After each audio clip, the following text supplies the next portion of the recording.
They say the first scream came before midnight. Not loud, not desperate, but the kind that sounds like someone waking from a dream and realizing the dream never ended. In the spring of 1839, on the outskirts of Bayou Terrebonne, Louisiana, plantation owners began recording something unusual in their private journals. Doors remained bolted, windows sealed, dogs chained, lanterns burning through the night. And still, someone was inside.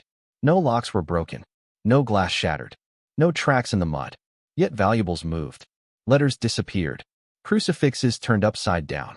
And in some homes, children swore they saw a man standing in the hallway, barefoot, silent, watching, before vanishing into darkness. The enslaved called him Jonah of the night. The owners called him a rumor, until fear forced them to stop lying. Jonah was officially listed as property of the Brackenridge Plantation.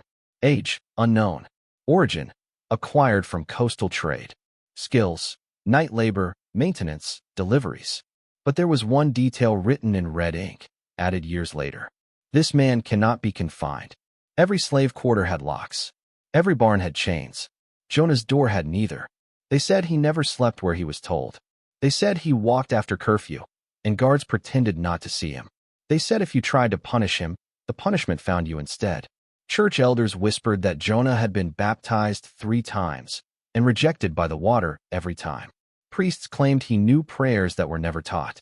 Children said he could knock on a door without touching it. But the most terrifying truth was this. Plantation owners began leaving their doors unlocked at night. Not because Jonah demanded entry, but because locking him out seemed far worse.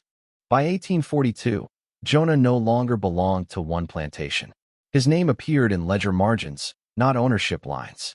He was borrowed, loaned, requested after dusk, always returned before dawn. No paperwork explained how he traveled miles through swamps faster than horses.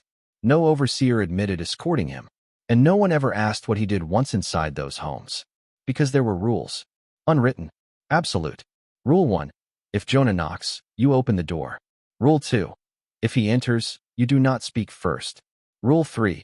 If he asks a question, you answer honestly. Rule 4. You never follow him when he leaves. These rules were passed not among slaves, but among owners. Men who publicly preached authority suddenly whispered like children when Jonah's name surfaced. Women slept with Bibles under their pillows and still refused to bar the door. One plantation wife, Eleanor Whitcomb, wrote, "I heard him walk the hallway without footsteps. When I closed my eyes, I felt examined, like my thoughts were being sorted." After Jonah's visits, strange changes followed. Men canceled auctions. Wills were rewritten. Cruel overseers vanished into reassignment or madness. One owner freed 27 enslaved families and claimed it came from a dream he could not escape. But Jonah never demanded freedom, never spoke of rebellion, never carried a weapon. His power was quieter. He asked questions no one wanted to answer. Do you know their names? Do you dream in their voices? If God is watching, why do you lock the doors? And somehow, after Jonah left, people remembered things they had worked their entire lives to forget. In 1848, the Cypress Hollow Church made a decision that would haunt the region for decades. They banned Jonah from entering the sanctuary. The announcement was read aloud by Reverend Matthew Cole, voice shaking as he declared that Jonah's presence disturbed the divine order and invited confusion among the faithful. That night, every window in the church shattered inward. No storm, no fire, no witnesses. Just glass on the floor, untouched pews, intact altar, and a single muddy footprint in front of the pulpit. The next Sunday, Reverend Cole preached anyway. Halfway through the sermon, he stopped speaking. Congregants later said he stared into the aisle as if someone stood there unseen. Then he whispered, "I answered him already." Cole resigned 3 days later and left Louisiana entirely. He never explained why. After that, Jonah no longer approached churches. But churches began approaching him. Priests visited plantations at night, asking if Jonah had passed through. Nuns reported dreams of a man counting rosary beads that turned into shackles. Seminary students confessed sins they hadn't yet committed. One letter from a Catholic orphanage reads, "If he comes, we will open the gate." The children already know his footsteps. And that was the most disturbing part. Children, enslaved or free, were never afraid of Jonah. They said he smelled like rain and iron. They said he listened the way adults never did. They said when he left, the night felt lighter. But the adults? They began locking themselves inside rooms within rooms.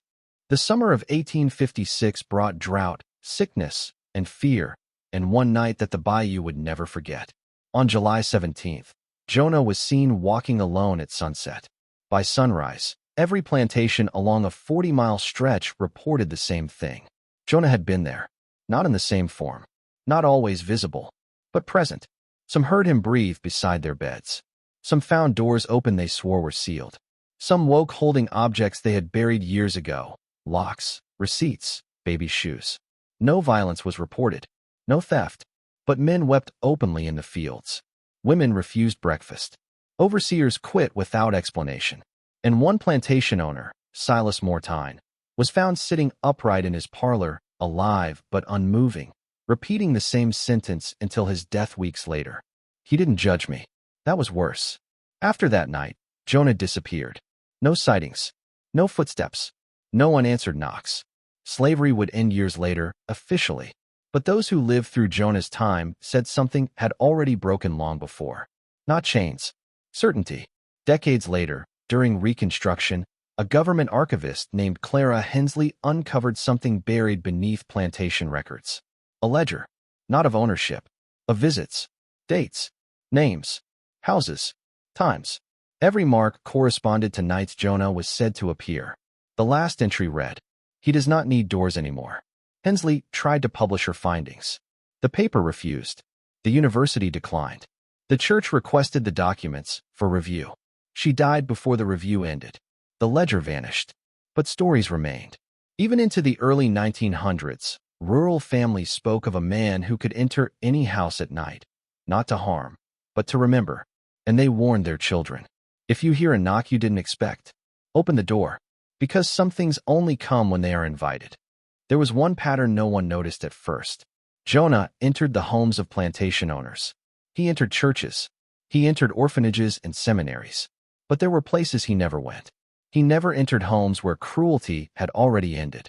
Former owners who had freed their enslaved workers early, who lived quietly, without guards or chains, reported nothing. No footsteps. No dreams. No visits. It was as if Jonah had no interest in people who had already remembered. This realization terrified the rest, because it meant Jonah wasn't random. He wasn't wandering. He was selective. Records from 1861 describe a plantation owner named Thomas Bellamy who begged for Jonah to come. Bellamy had heard the stories. He believed a visit might absolve him. Jonah never arrived. Bellamy wrote in his diary, "I left the door open. I waited all night. If judgment exists, silence is worse." Bellamy died alone years later, untouched, unmourned. And slowly, another truth emerged. Jonah did not punish people. He confronted them. And some people could not survive being fully seen. Among the enslaved, Jonah was never feared. He was not worshipped either. He was understood.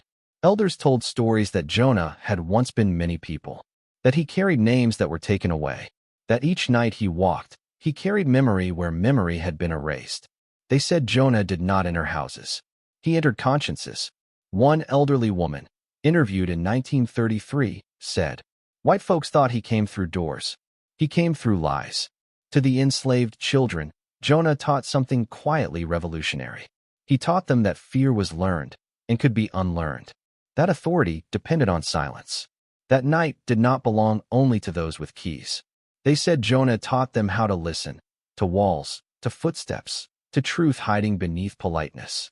And when Jonah disappeared, the elders said he hadn't gone. He taught us how to walk without him. After emancipation, Southern historians worked hard to clean the past. They rewrote records, burned journals, renamed plantations, and Jonah's name vanished. But erasure leaves marks. Local folklore persisted, stories of a man who appeared in times of moral collapse, during lynching scares, during night raids, during secret meetings where harm was planned behind closed doors. People reported dreams of a barefoot man standing in hallways, not angry, not violent, just waiting for acknowledgement. One 1912 newspaper clipping, never reprinted, reads, "Residents report a presence in homes tied to former plantations. Authorities deny significance."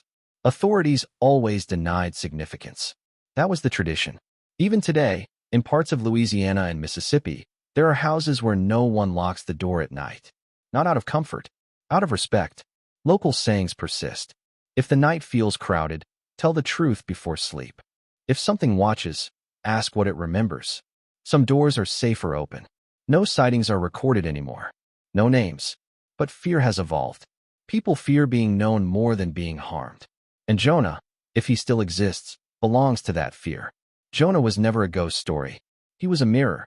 He didn't break into houses. He entered systems built on denial. He walked where history was buried alive. And that is why his story was never taught. Because Jonah suggests something terrifying. That some crimes do not fade. They wait. They knock. And if ignored long enough, they learn how to enter without doors. And maybe that's why, even now, when a house feels uneasy at night, when silence grows heavy, when memory refuses to stay buried, people still hesitate before locking the door.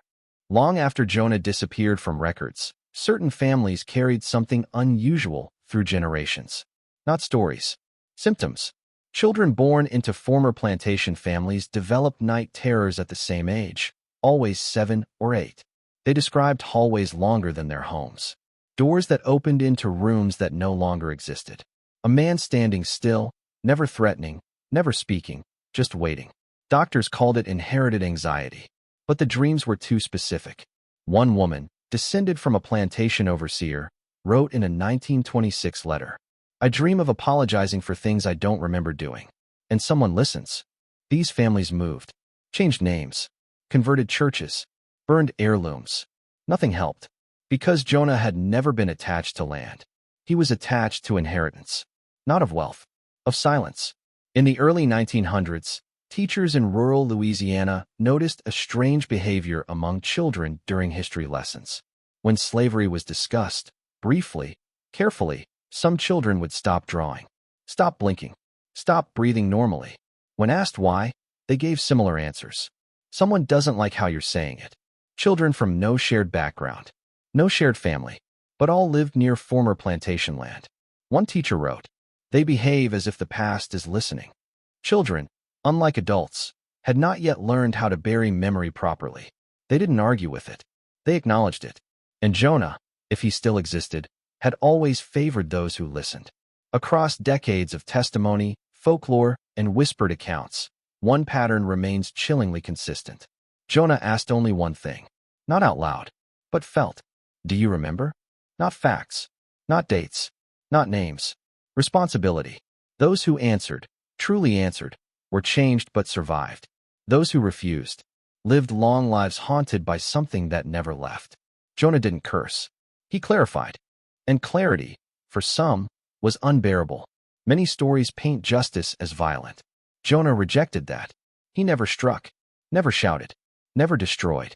He simply removed the lies people used to protect themselves. That was enough. Because the most terrifying thing a system can face is remembrance without forgiveness. Jonah did not absolve. He witnessed. Part 15, the final theory. Historians argue whether Jonah was a man, a myth, or a collective memory shaped by guilt. But those who lived closest to the stories believed something else. They believed Jonah was what happened when suffering was denied too long. That when truth is buried deep enough, it doesn't rot. It learns to walk, not to punish the living, but to ensure the dead are no longer alone. And maybe that's why Jonah never stopped anyone at the door. Because the door was never the point. There is no record of Jonah's last visit. No witness. No date. No final knock. But oral histories agree on one thing. After a certain point, no one needed him anymore. Not because guilt was resolved, but because fear had changed shape. People no longer feared punishment. They feared exposure. By the late 1800s, houses grew larger. Bedrooms moved upstairs. Hallways became wider. Doors heavier. Architecture adapted. Not for comfort, for distance. And yet, despite walls, locks, and years, people still woke at night with the same sensation. That someone was standing just outside thought itself. In 1947, a social worker documented an incident in rural Louisiana involving a 9-year-old boy removed from a decaying estate. When asked why he slept with the door open, the boy replied, "So he doesn't have to come through the walls." When asked who he was, the boy answered calmly, The man who checks if you're telling the truth. The report was sealed. The house was demolished. But the transcript survived. Jonah never fit into history books. He couldn't be dated. He couldn't be punished. He couldn't be owned. And worst of all, he couldn't be dismissed. Because Jonah wasn't a rebellion. He was accountability. History prefers villains and heroes. Jonah was neither. He was what happens when systems outlive their conscience. If Jonah still exists, he does not walk through fields or hallways. He walks through stories. Through discomfort when the past is simplified. Through silence when questions are avoided. Through unease when truth is spoken too softly. Jonah doesn't knock anymore. He waits for the moment someone says, "That wasn't so bad. That's not how it really was.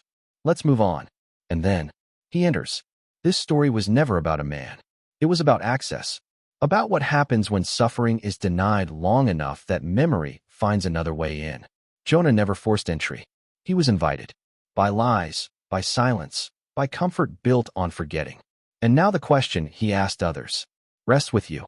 Not whether Jonah existed, but whether there are doors in your own history you refuse to open. Because some things don't disappear. They wait.